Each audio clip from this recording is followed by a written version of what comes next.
à tous. Alors aujourd'hui je vous retrouve pour un nouveau point lecture.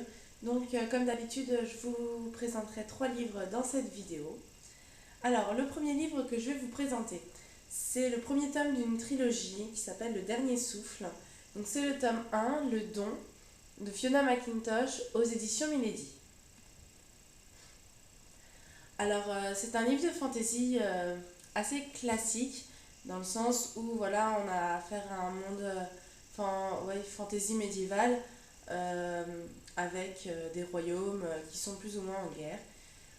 Donc c'est un monde assez simple par rapport à ce qui peut exister puisqu'on a affaire à 2 royaumes différents qui sont en conflit l'un l'autre et un troisième royaume du nord qui est plutôt un royaume de barbares.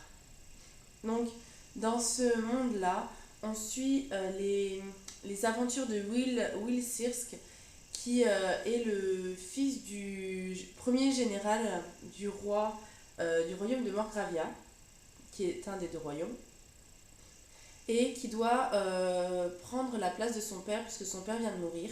Et donc, il doit prendre la place de premier général du futur roi, donc du prince, qui a à peu près le même âge que lui. Sauf que le futur prince est quelqu'un d'immonde, ils ne s'entendent absolument pas. C'est un roi sadique, donc il va très rapidement devenir roi puisque son père va mourir. Et il va envoyer Will Sirsk dans une mission suicide autour de laquelle il manipule pas mal de gens dans le royaume ennemi. Donc ça c'est au tout début du roman. La particularité donc de cette histoire, c'est que Will Sirsk, lors de son enfance, a, a eu un mouvement de compassion envers une sorcière destinée au bûcher et que il a hérité d'un pouvoir. Et donc je veux pas vous en dire plus à propos de ce pouvoir voilà parce que c'est parce que c'est du spoil parce qu'on l'apprend quand même relativement tard et parce que c'est quelque chose que j'ai trouvé vraiment très très intéressant. Donc j'ai beaucoup aimé cette lecture, c'est un vrai pavé, hein, ça fait 700 pages. Pourtant j'ai beaucoup aimé, c'est frais, c'est facile à lire, on avance dans l'histoire, il n'y a pas de temps mort. Quand ils vont d'un royaume à l'autre, on n'a pas 50 pages de voyage. Les voyages se font très rapidement. Moi je suis contente de ça parce que les passages de voyage,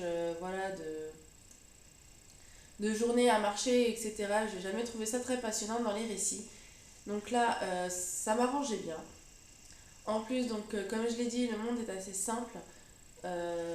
Par contre, il y a beaucoup d'intrigues politiques, il y a des rebondissements qui sont plus ou moins attendus, mais il y en a certains qui sont vraiment pas attendus. Je trouve que c'est un point positif par rapport par exemple à Robin Hobb.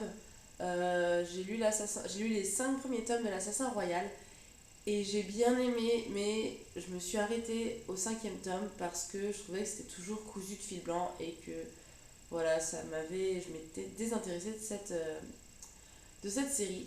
Et là, je trouve que justement, je retrouve pas les défauts de l'Assassin Royal, dans le sens où il y a des rebondissements, il y a des fois, il y a des morts, etc. Enfin, c'est pas, on retombe pas toujours le héros ne retombe pas toujours sur ses pattes. Et donc, je trouvais ça super sympa. Et le gros point fort de ce récit, c'est donc le second souffle, le don que va recevoir le héros, qui est quelque chose à laquelle je ne m'attendais pas du tout, qui est original et qui offre de grandes possibilités, qui est bien exploité dans ce premier tome. Et je pense que ça promet pour les 2 tomes à venir parce que j'ai le sentiment que ça va être encore mieux exploité et ça va complexifier le récit au fil des tomes. Et voilà, c'est vraiment, quand j'ai lu ce qui lui arrivait, je me suis dit, waouh, il y a vraiment moyen d'en faire quelque chose de génial. Et pour l'instant, j'ai pas été déçue avec ça. Donc voilà, je vais lire le 2e tome, ça, voilà, c'est sûr. En plus, c'est une trilogie, donc moi, c'est un format qui me va parfaitement. 3 tomes, c'est ni trop court ni trop long. Donc je compte bien continuer avec le tome 2 et je vous conseille cette trilogie si vous aimez la fantasy. Ensuite, j'ai lu un tout petit livre qui était un best-seller jusqu'à il n'y a pas très longtemps depuis qu'il est ressorti en poche. C'est La liste de mes envies de Grégoire Delacour aux éditions Le Livre de Poche. Alors, c'est un tout petit livre. On a 150 pages, non, moins de 200 pages. On se retrouve en fait, on suit l'histoire donc d'une femme qui a 40 ans, qui est mariée, qui a des enfants qui sont grands, un peu distants, qui a un mari qui est gentil, mais voilà, qui n'est pas l'homme dont rêvent toutes les femmes. Voilà, c'est un couple, on va dire, routinier. Elle tient une mercerie et un jour, elle gagne au loto. Elle gagne à l'euro-million, elle gagne 18 millions d'euros. Et donc, c'est le récit de comment est-ce qu'elle va gérer voilà, ce résultat, cette chance par rapport à sa vie qui ressemble à la vie de Madame Tout-le-Monde, quoi. Et moi, j'ai pas vraiment aimé. J'ai pas énormément accroché, j'ai été déçue par le récit. Parce que c'est pas du tout ce à quoi je m'attendais. Moi, je m'attendais à, à voir comment est-ce qu'elle allait utiliser son argent ou pas, comment est-ce qu'elle allait en parler ou pas. Et là, le problème, c'est que pendant tout le récit, sur ce point de vue-là, ça n'avance pas du tout. Le rapport qu'elle a au gain de l'euro-million, ça n'avance pas du tout.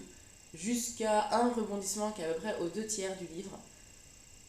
Mais, et encore, parce que ce rebondissement-là, il a lieu parce qu'elle a gagné à l'euro-million, mais il aurait. Enfin, ça la touche pas de. Enfin,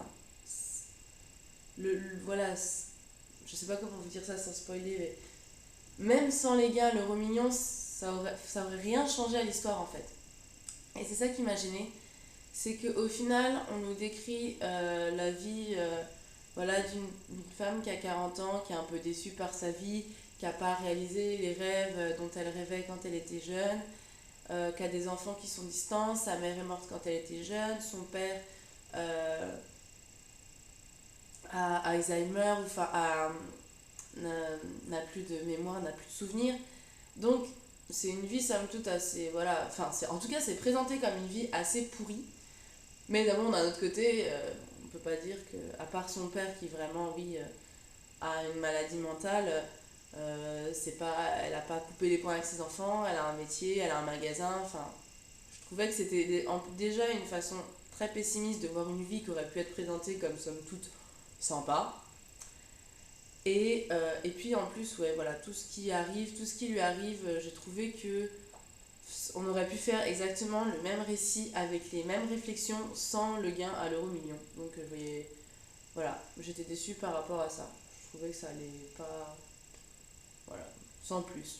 Donc, voilà, je l'ai lu, c'est un best-seller, tout le monde en a entendu parler, il est dans sur toutes les têtes de gondole, mais personnellement, pour moi, c'est très commercial.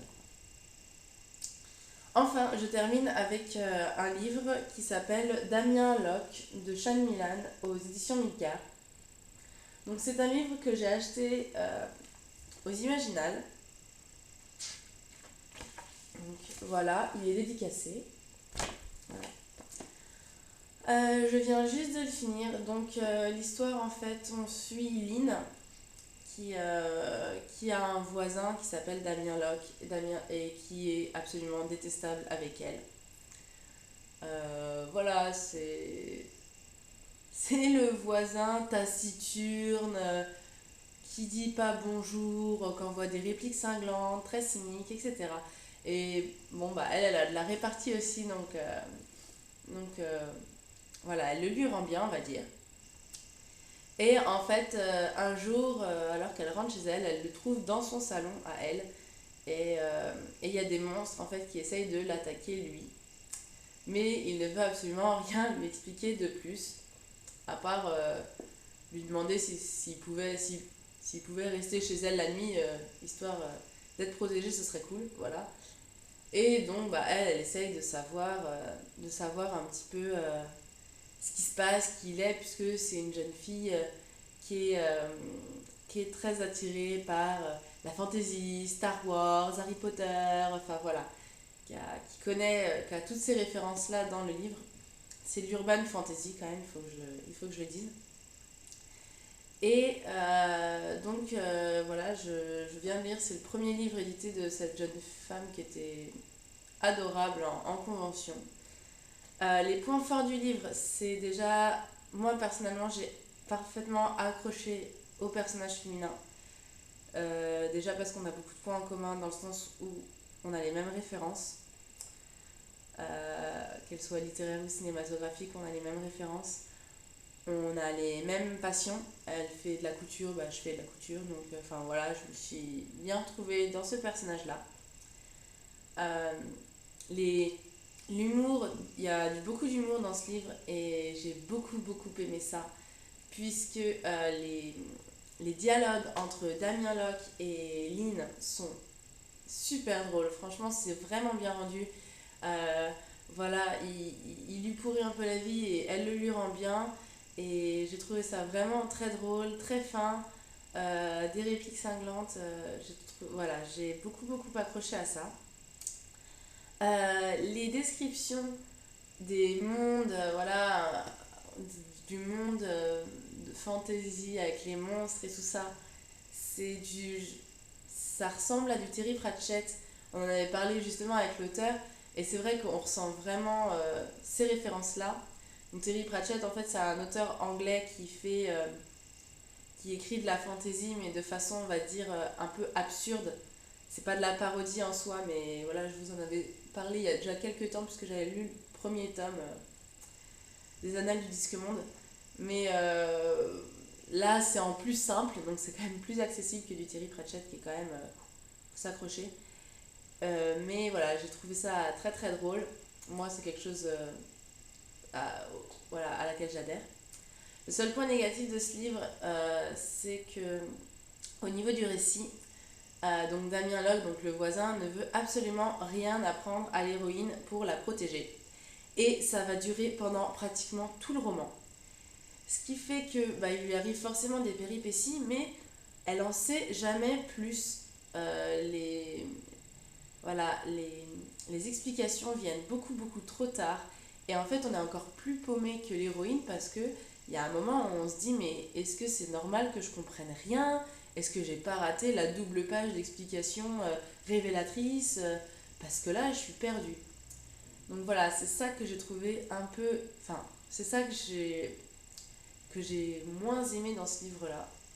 Mais je pense que c'est lié aussi au fait que ce soit son premier livre, donc je pense voilà, que ça manque de maturité dans l'écriture du point de vue de la maîtrise de l'intrigue. Euh, voilà, je pense qu'il y a une volonté de tellement rien vouloir lâcher et garder toutes les révélations à la fin qu'en fait ça perturbe le récit. Et pour un récit de fantasy, c'est pas grave si on apprend des choses au milieu du roman. Pour moi, ça me gêne pas. Qu'on n'ait plus que les péripéties. Après, moi, ça me gêne pas dans l'absolu. Donc voilà, c'est ce que j'ai reproché, mais j'ai vraiment adhéré au monde et au personnage que j'ai vraiment trouvé sympa. Donc voilà, affaire à suivre. Je pense quand même, voilà, si j'ai l'occasion de rencontrer à nouveau cet auteur, bah, de lui dire que j'ai bien aimé son livre, de voir si elle écrit d'autres choses. Et puis, bah, si vous avez l'occasion de trouver ce tome-là et que vous aimez bien un peu la fantasy, un peu délire et que vous avez des références de geek, de SF, de fantasy et tout ça, il y a de fortes chances que ça vous plaise.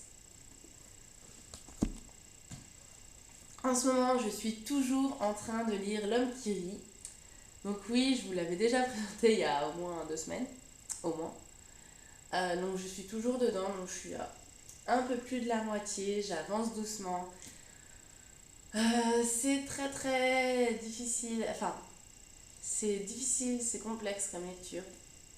Il y a des passages qui sont très intéressants, il y en a d'autres qui ne le sont pas du tout.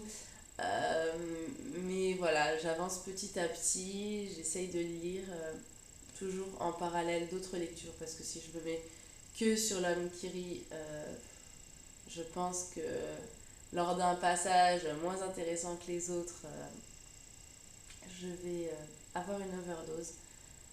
Mais bon, j'ai quand même envie de continuer et d'en savoir plus parce que j'ai l'impression que ça y est, ça démarre enfin après 400 pages.